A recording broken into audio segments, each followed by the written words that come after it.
যুক্তরাষ্ট্রের আসন্ন প্রেসিডেন্ট নির্বাচনে ডেমোক্রেটিক পার্টির প্রার্থী হিসেবে আনুষ্ঠানিকভাবে দলীয় মনোনয়ন গ্রহণ করেছেন কমলা হ্যারিস।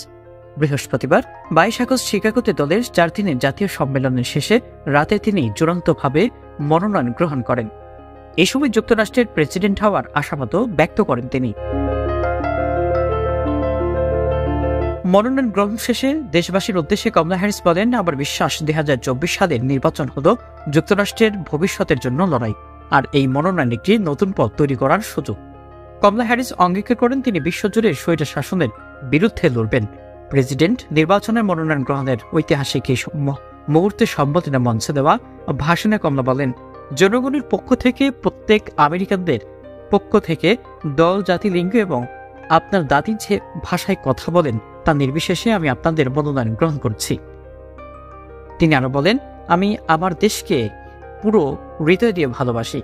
আমি যেখানেই যাই জাতিসংঘে আমার দেখা হয়, আমি এমন একটি জাতি দেখতে পাই যে জাতি এগিয়ে যেতে প্রস্তুত, পরবর্তী পদক্ষেপ ও অবিশ্বাস্য যাত্রার জন্য প্রস্তুত রয়েছে। এটাই আমেরিকা। তিনি বলেন, আমি বিশ্বজুড়ে স্বৈর শাসনের বিরুদ্ধে যুক্তরাষ্ট্রের লড়াই অব্যাহত রাখার অঙ্গীকার করছি। গণতন্ত্র ও স্বৈরাচারের মধ্যকার স্থায়ী সংগ্রামে আমাদের অবস্থান কোথায় তা আমি জানি না, এক্ষেত্রে যুক্তরাষ্ট্রের অবস্থান কোথায় তা আমি জানি। উল্লেখ্য, আগামী 5 নভেম্বর যুক্তরাষ্ট্রে প্রেসিডেন্ট নির্বাচন হবে। এই নির্বাচনকে সামনে রেখে মার্কিন ভোটারদের আশাবাদী ব্যক্ত হওয়ার আহ্বান জানান কমলা। তিনি আশাবাদ ব্যক্ত করে বলেন, আমেরিকা একটি ভালো ভবিষ্যতের দিকেই এগিয়ে যাবে। দেশ 24 আন্তর্জাতিক সংবাদ।